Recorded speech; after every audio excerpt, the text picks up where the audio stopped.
Hello दोस्तों, कैसे हो आप लोग। उम्मीद करता हूँ सब लोग अच्छे होंगे और आपकी पढ़ाई भी अच्छी चल रही होगी। मैं हूँ आपका दोस्त मानस और आपका स्वागत करता हूँ जेआर ट्यूटोरियल्स में।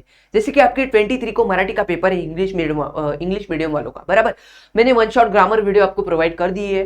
उसी के साथ मैंने राइटिंग स्किल का वन शॉट भी आपको प्रोवाइड कर दिया हो। और उसी के साथ मैंने पैसेज से आंसर कैसे फाइंड करते हैं वो भी वीडियो आपको बता दिया है, वो भी वीडियो आपको प्रोवाइड कर दिया हो। तो अब की पारी किसकी है?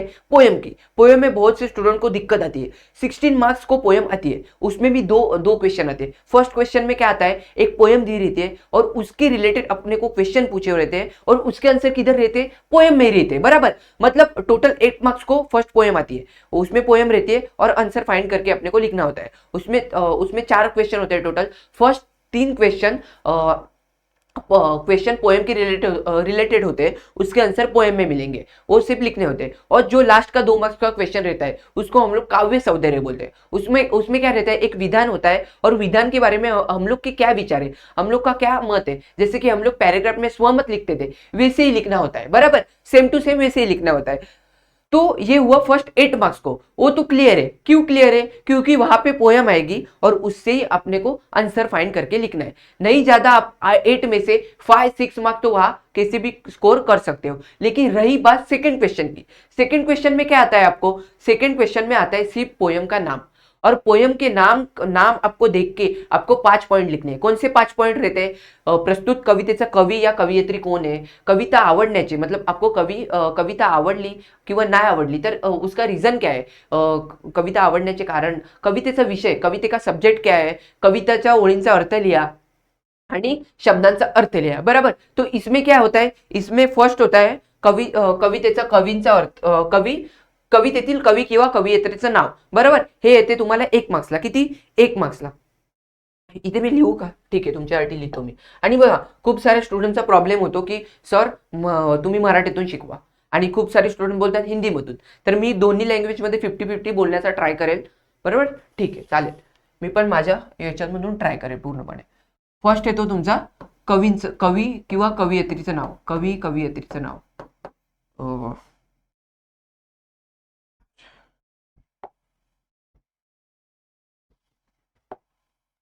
कवी किंवा कवयित्रीची, नेम, नाव, बरोबर। नाव किती मार्क्सला येतो? 1 मार्क्सला। किती? 1 मार्क्सला येतो, बरोबर। सेकंड पॉइंट कवितेचा विषय काय येतो? कवितेचा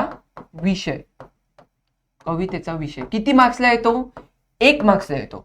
थर्ड येतो तुमचा, थर्ड येतो तुमचा आवडण्याचे कारण, कविता आवडण्याचे कारण। काय? कविता आवडण्याचे कारण किंवा न आवडण्याचे कारण। पण मी तुम्हाला जेव्हा मी फर्स्ट एक पोएमची जेव्हा घेत होतो, तुम्हाला मिनिंग सांगत होतो, प्रत्येक पोएमची सिंगल व्हिडिओ बनवत होतो, तुम्हाला ती पण प्रोव्हाइड केले, तेव्हा मी तुम्हाला काय बोललो, कविता नाही आवडली असं कधीच नाही लिहायचं, कविता मला आवडले असंच लिहायचं। कारण की एक्झामिनर मग ते एक्झामिनरसाठी ते बघायला खूप चांगलं वाटतं, बरोबर। कविता आवडण्याचे कारण 2 मार्क्स। फोर्थ टॉपिक तुमचा आवडण्याचे कारण, कवितेचा विषय, नंतर तुमचा ओळींचा अर्थ। काय? ओळींचा अर्थ किती मार्क्सला येतो? 2 मार्क्सला। ओळींचा अर्थ 2 मार्क्स। आणि फिफ्थ तुमचा शब्दांचा अर्थ किती मार्क्सला येतो? 2 मार्क्सला। असे मिळून तुमचे झाले टोटल 6 आणि 2 8 मार्क्स। 8 मार्क्स याचं पाहिजे असेल तर स्क्रीनशॉट मारा, पण तुम्हाला पेपर पॅटर्न पण मी तुम्हाला सगळं सांगितलंय।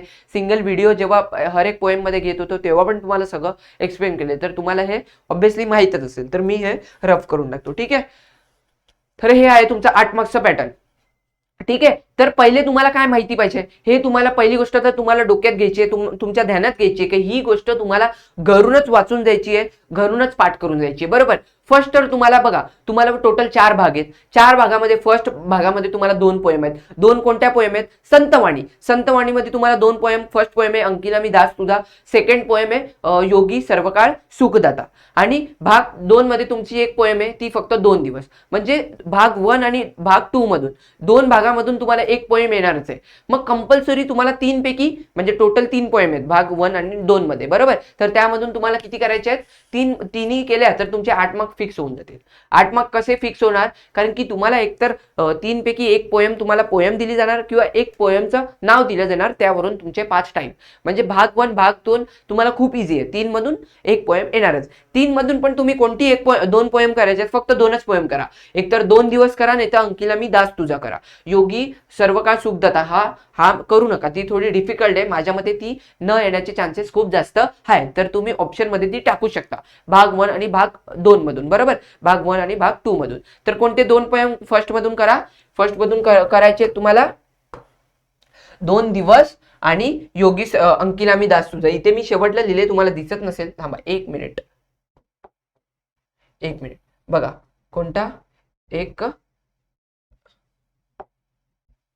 अंकिला मी दास तुझा आणि 2 दिवस. 2 मधून एक पोएम तुम्हाला येईल. किती, 8 मार्क्सला. म्हणजे इथे तुमचे 8 मार्क्स फिक्स झाले, बरोबर. म्हणजे तुम्हाला करायचंय ते केल्यावरच तुमचे फिक्स होणार ना. मी तुम्हाला एकदम सोप्या रीतीने सांगतो की तुम्ही काय करू शकता, तुमचा टाइम कसं वाचू शकता आणि एकदम इझी पद्धतीने काय करू शकता. जे इम्पॉर्टंट तेच मी तुम्हाला सांगते, बरोबर. मग उरलं आता 8 मार्क्सचं. मग किती पोएम उरल्या, 1 2 3 4, बरोबर. तर भाग 3 मध्ये किती पोएम आहेत तुमची, औक्षणे आणि रंग मजेचे रंग उद्याचे, हे 2 पोएम आहेत. आणि भाग 4 मध्ये तुमचे हिरवगार झाडासारखं आणि स्वप्न करू साकार, हे 2 पोएम आहेत, बरोबर. तर तुम्हाला हे 4 पोएम मधून आता तुम्हाला कंपल्सरी काय करायचं माहितीये का, तुम्हाला मला तर वाटते भाग 4 मधून तुमची एक पोएम येईल. भाग 4 मधून एक पोएम येईल तुमची, माझ्या मते औक्षण आणि रंग मजेचे या 2 मधून येणार नाही. हिरवगार झाडासारखं किंवा स्वप्न साकार करू, या 2 मधून माझ्या मते येऊ शकते एक पोएम. पण तुम्ही ऑप्शनला काय ठेवू नका. मी भाग 1 आणि भाग 2 मधून सांगितले तुम्हाला, तर तुम्ही भाग 3 आणि भाग 4 पूर्णपणे करून जा. 4च पोएम आहेत त्या, 4 आणि ती एक 4 5 आणि 6 पोएम, 8 पैकी 6 पोएम करून जा, ठीक आहे. तर हे आहे तुमचं पोएम 7 पैकी तुम्ही योगी सर्वकाळ सुखदत्ता हा ऑप्शनला टाकू शकता. एक मी तुम्हाला सांगतो ऑप्शनला तुम्ही काय टाकू शकता. योगी सर्वकाळ सुखदत्ता एक झालं तुमचं ऑप्शन. एक ऑप्शनला काय टाकू शकता तुम्ही, औक्षण ऑप्शनला टाकू शकता तुम्ही. मागच्या वर्षी आलेली, तर माझ्या मते या वर्षी येण्याचे चान्सेस खूप कमी आहेत. ही एक ऑप्शनला टाकू शकता. अजून तुम्ही काय टाकू शकता, अजून तुम्ही ऑप्शन आलेली, बरोबर. अजून तुम्ही एक 2 दिवस पण नाही, 2 दिवस फर्स्ट भागामध्ये, तर तुम्ही ती करून जा. माझ्या मते फर्स्ट एक भाग आणि भाग 2 मधून तुम्हाला कवितेचं नाव फक्त येईल आणि त्यावरून तुम्हाला 5 पॉईंट येईल माझ्या मते. आणि भाग 3 आणि भाग 4 मधून तुम्हाला काय येईल, भाग 3 आणि भाग 4 मधून तुम्हाला पोएम येईल आणि त्यावरून आन्सर फाइंड करायला येईल. तर इझी पडेल ते पण. बघा मागच्या वर्षीचा पेपर आहे माझ्याकडे, बघा हा पेपर आहे, तुम्हाला दिसत असेल. यामध्ये बघा ही कविता येते, फर्स्ट क्वेश्चन मध्ये एक कविता येते आणि त्यावरून तुम्हाला आन्सर फाइंड करायला येतं, बरोबर. तर हे तुम्हाला याचं फक्त मिनिंग पाहिजे, माहित असलं पाहिजे, तर तुम्ही कोणत्याही क्वेश्चनचे आन्सर फाइंड करू शकता. आणि मिनिंग जरी माहित नसेल तरी पोएम वाचून तुम्हाला त्या जवळचे कसे शब्द भेटले तुम्हाला, हायलाइट वर्ड त्या सेंटेन्समध्ये, तेच तुमचं काय असते आन्सर तिथेच असते, ते पण तुम्हाला माहिती आहे. तर हे आहे तुमचं फर्स्ट. 2 मार्क्सला एक येते बघा, 2 मार्क्सला अजून 2 मार्क्सला शब्दांचा अर्थ इथे पण विचारला जातो बघा. शब्दांचा अर्थ किती इम्पॉर्टंट आहे. आणि लास्टला तुमचं काव्य सौंदर्य. आणि नंतरच्या 8 मार्क्सला तुम्हाला काय विचारलं जाते, फक्त तुम्हाला कवितेचा नाव दिलं असेल बघा, इथे दिले जसं औक्षण, त्यावरून तुम्हाला प्रस्तुत कवितेचा कवी कोण आहे, कवितेचा विषय काय आहे, ओळींचा अर्थ, कविता आवडण्याचे कारण आणि कवितेतील शब्दांचा अर्थ लिहा, असं 8 मार्क्सला येतो तुम्हाला. बघा कवितेचा विषय 1 मार्क्सला, कवितेचं कवी कोण आहे 1 मार्क्सला, ओळींचा अर्थ 2 मार्क्स, आवडण्याचे कारण 2 मार्क्स, शब्दांचा अर्थ 2 मार्क्स. तर तुम्ही पहिले तर काय करा, पहिले जे मेन पोएम आहेत, ज्या 6 पोएम मी पहिले बोललोय, त्यांचं तुम्ही कविता आवडण्याचे कारण, कवितेचा विषय आणि शब्दांचा अर्थ हे आणि कवितेचा कवियत्री, हे 4 पॉईंट करा. शब्दांचं ओळींचा अर्थ तुम्ही ड्रॉप केले तरी चालेल. का तुम्ही ड्रॉप कराल ते, कारण की बघा कविता खूप मोठ्या असतात, म्हणजे खूप 12 15 15 16 लाईनच्या असतात. तर 16 लाईन तुम्ही रटून जाल का, 16 लाईन तुम्ही करून जाल आणि 2 मार्क्ससाठी एवढ्या प्रत्येक कवितेच्या 16 लाईनचा अर्थ तुम्ही पाठ करून जाऊ शकता का, लक्षात ठेवून जाऊ शकता का, नाही, हे इम्पॉसिबल आहे, बरोबर. तर तुम्हाला काय करायचंय, सिंपल काय करायचंय, सिंपल तुम्हाला करायचंय, पहिले कवितेचे कवी आणि कवयित्री जे पण असतील ते 6च्या 6 पोएमचा करून जायचं आहे. झालं. त्यानंतर तुम्हाला कवितेचा विषय काय आहे, 6 पोएमचा विषय सिंपल, बरोबर, ते तुम्हाला करायचं आहे. त्यानंतर कविता आवडण्याचे व न आवडण्याचे कारण. तुम्ही एका जरी दोन जरी पोएमचा केलं तरी तुम्ही ते तिकडे उतरवू शकता. फक्त तुम्हाला माहित पाहिजे त्या कवितेचं, म्हणजे तुम्ही काही पण लिहू शकता एक लाईन, बरोबर, की ही कविता मला खूप आवडली कारण की या कवितेची भाषा आणि वाक्यरचना खूप इझी आहे. हा एक पॉईंट तुम्हाला कंपल्सरी प्रत्येक पोएम मध्ये लिहायचा आहे. आणि अजून काय लिहू शकता की यामध्ये वापरलेले यमक अजून अलंकार खूप इझी आहेत आणि त्यामुळे मला ही भाषा खूप इझी पद्धतीने समजले. पोएम मध्ये कवीने जे शब्द वापरले ते खूप सोप्या रीतीने वापरले, त्यामुळे कवितेचा अर्थ मला खूप सोप्या रीतीने समजलाय. हे तुम्ही प्रत्येक कवितेमध्ये लिहू शकता. पाठ करायची पण गरज नाही, ज्याला काहीच येत नाही, बरोबर, हे तुम्ही कवितेच्या विषयामध्ये लिहू शकता. 1 मार्क्स तुम्हाला इझी भेटून जाईल. इझी कवितेचा विषय करायची पण गरज नाहीये तुम्हाला. मग कवितेचे आवडण्याचे कारण पण तुम्ही तेच लिहू शकता की या कवितेमध्ये कवींनी माझ्या मते पहिले तर तुम्ही काय लिहाल की ही कविता मला खूप आवडलेली आहे, बरोबर. असं नाही, तुम्ही काय लिहाल स्टार्टिंग, या कवितेचे कवी हे आहेत, बरोबर, यांनी ही कविता लिहिली आणि ही कविता मला खूपच आवडली आहे, मला मनापासून खूप आवडली आहे. का आवडलेली आहे? कारण की या कवितेमध्ये यांनी जी भाषा वापरले, शब्दरचना वापरले, ती माझ्या मनाला लागली, बरोबर.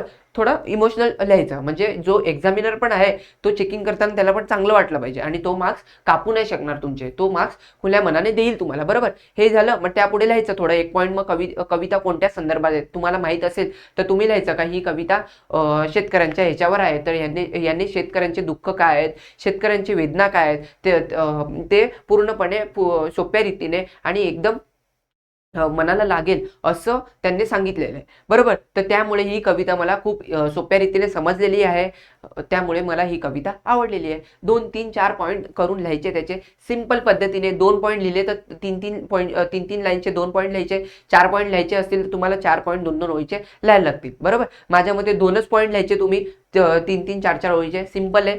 आवडण्याचे कारण तुम्हाला सगळं मी दिले, ते पण तुम्हाला दाखवतो मी पुढे, आहे आपल्याकडे सगळं, बरोबर.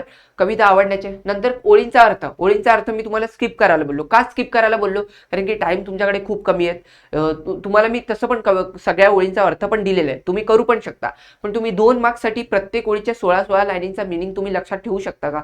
तो पण एक पॉईंट आहे. तर तुम्ही ते स्किप करू शकता. तुम्हाला वेळेवर आठवत असेल तर तुम्ही काही त्यामध्ये लिहू शकता. काय लिहू शकता की या कवितेचे कवी हे आहेत आणि या ओळीमध्ये कवींनी जे तुम्हाला लाईन दिलेत, बरोबर, त्याचाच तुम्ही सेंटेन्स बनवून लिहू शकता जर तुम्हाला शब्दांचा अर्थ माहीत असेल तर. प्रत्येक कवितेच्या शब्दांचा अर्थ करून जा, कारण की शब्दांचा अर्थ कितीच असतात, 5-10 शब्द असतात आणि किती इझी असतात. दैनंदिन जीवनात ते शब्द अर्धे तर असतात त्यात, बरोबर. तर ते तुम्ही करून जा. हे असं तुमचं सिंपल आहे. 8 पैकी 6 मार्क्स स्कोर करण्याची तुमची ही ट्रिक आहे, बरोबर. न काही करता, न जास्त टाइम वेस्ट करता, बरोबर.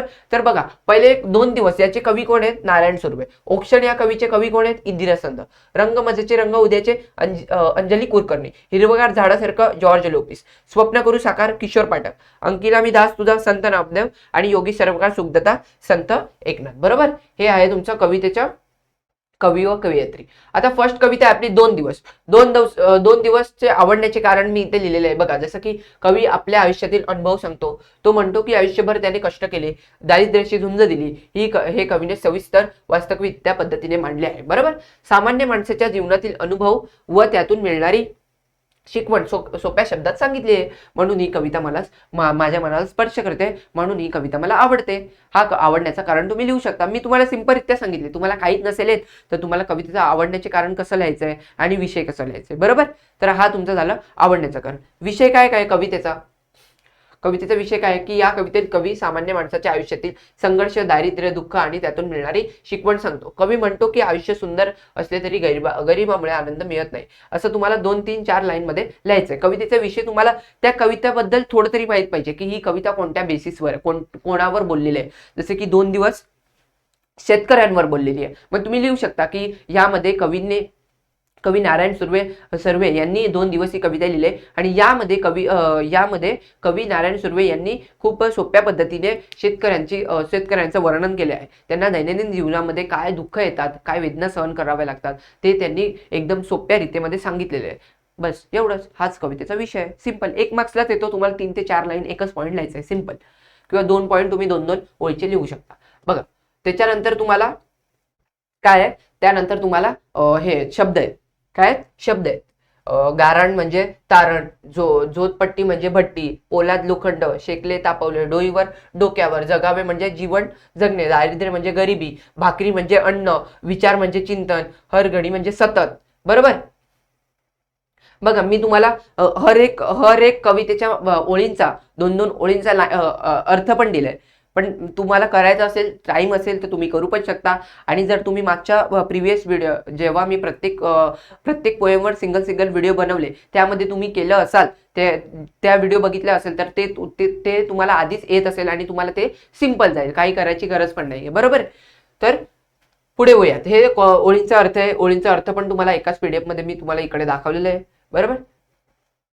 ऑक्शन, तो सेकंड कविता है अपनी ऑक्शन। ऑक्शन का आपने कवि देख लिया है, कवि कौन है। बराबर। कवि के बाद हमारा क्या पॉइंट, कविते का विषय। कविते का विषय एक ये कवितेचा विषय काय आहे की या कवितेत कवीने माणसाच्या जीवनातील अडचणी सांगितल्या आहेत.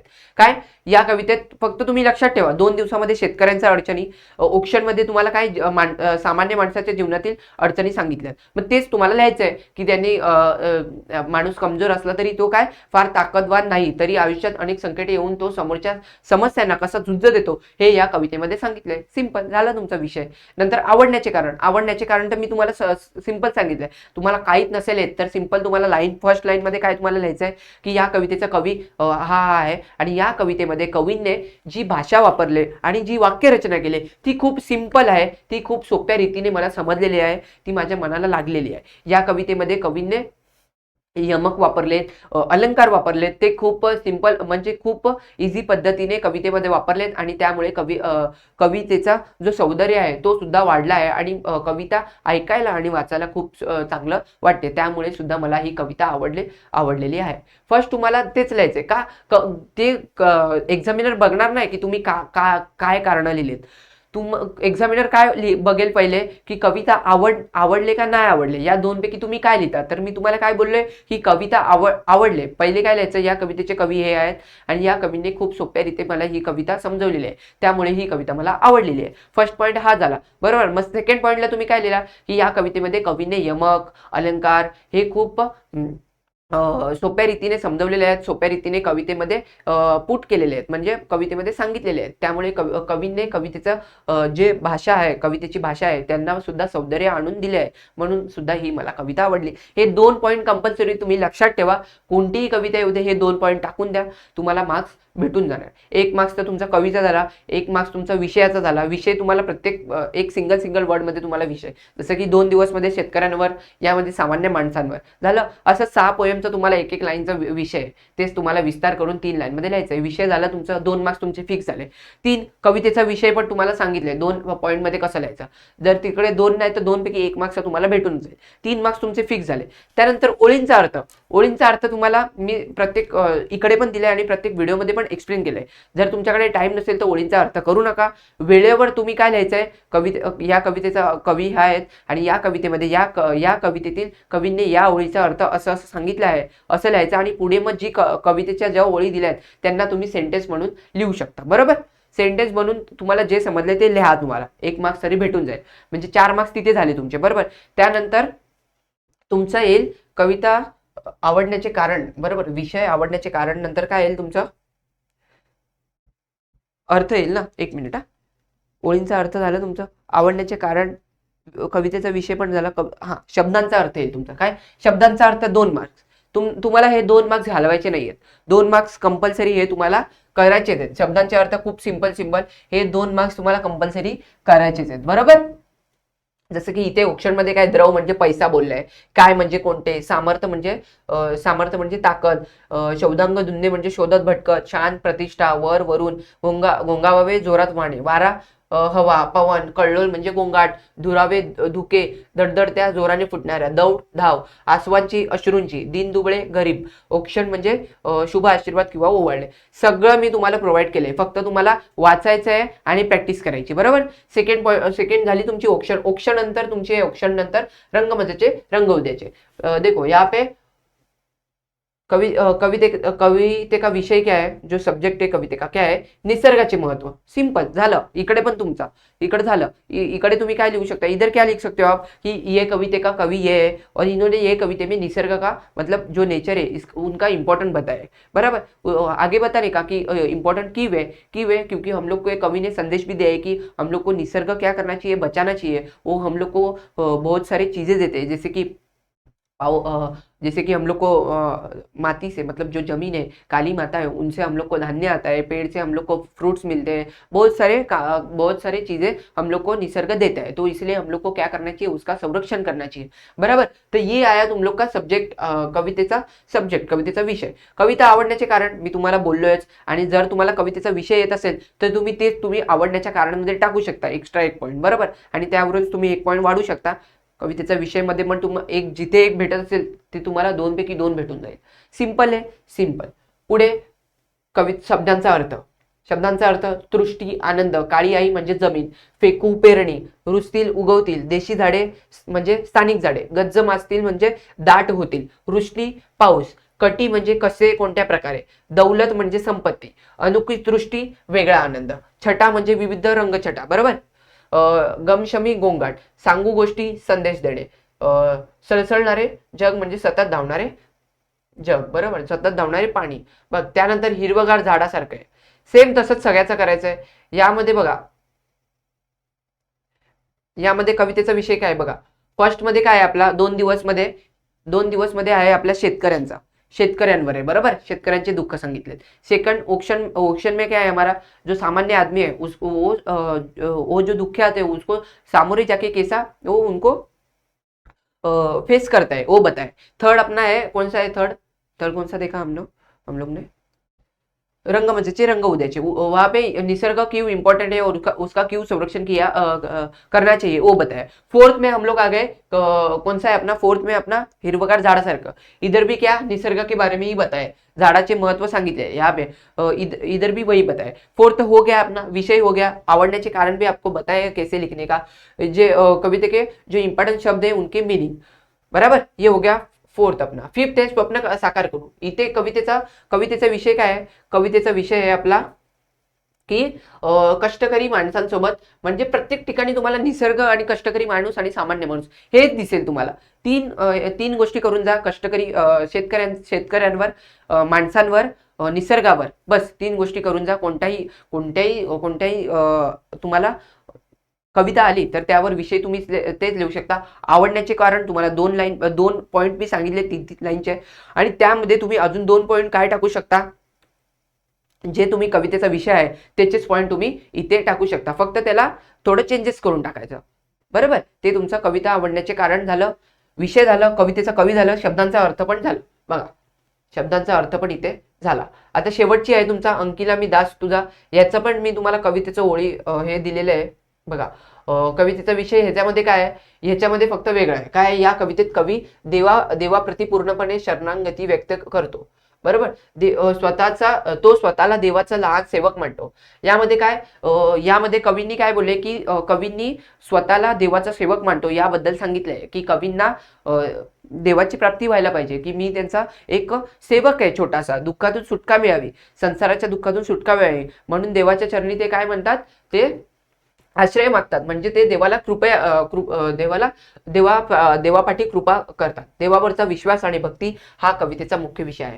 देवावरचा विश्वास आणि भक्ती. सिंपल आहे, किती सिंपल आहे. तुम्हाला फक्त 6 लाईनचे तुम्हाला कवितेचा विषय तर मी सांगितला, आवडण्याचे कारण, शब्दांत. फक्त तुम्हाला घरी जाऊन कवितेचा कवी बघायचा आहे, विषय बघायचा आहे. बरोबर. आवडण्याचे कारण तर मी सांगितले, तुम्ही नाही केलं तरी चालेल. ते 2 पॉईंट मी सांगितले तेच तुम्ही प्रत्येक जी पण कविता आली त्यामध्ये तुम्ही टाकू शकता. बरोबर. तर ते कवितेचा आवडण्याचे कारण पण झाला. फक्त तुम्हाला शब्दांचा अर्थ नीट करायचे, प्रत्येक कवितेमधला शब्दांचा अर्थ. जसं इथे पण तुम्हाला मी लिहून दिले शब्दांचा. आगीमध्ये म्हणजे आग, तिथे आहे कोणता तरी शब्द. बरोबर. त्याचं मिनिंग आहे आगीमध्ये. कनवाळू म्हणजे दयाळू, तैसा म्हणजे त्याचप्रमाणे, माझिया माझा, काजा म्हणजे कामासाठी, अंकिला म्हणजे शरण आलेला, दास म्हणजे सेवक, हुंबरत म्हणजे गायीचा आवाज काढत, मेघा म्हणजे ढगाला, चातक म्हणजे एक पक्षी, वत्सरावे म्हणजे वासरू, धेनू म्हणजे गाय. तर हे सगळं तुमच्या 6च्या 6 पोएमचं आहे. 7वी पोएम मी स्किप केले, जी आहे योगी सर्वकाळ सुखदाता. मला वाटते ती नाही येत, तरी पण मी त्याची पण व्हिडिओ तुम्हाला प्रोव्हाइड केलेली आहे व एक व्हिडिओ तुम्हाला आहे, ती पण तुम्ही बघितली असेल.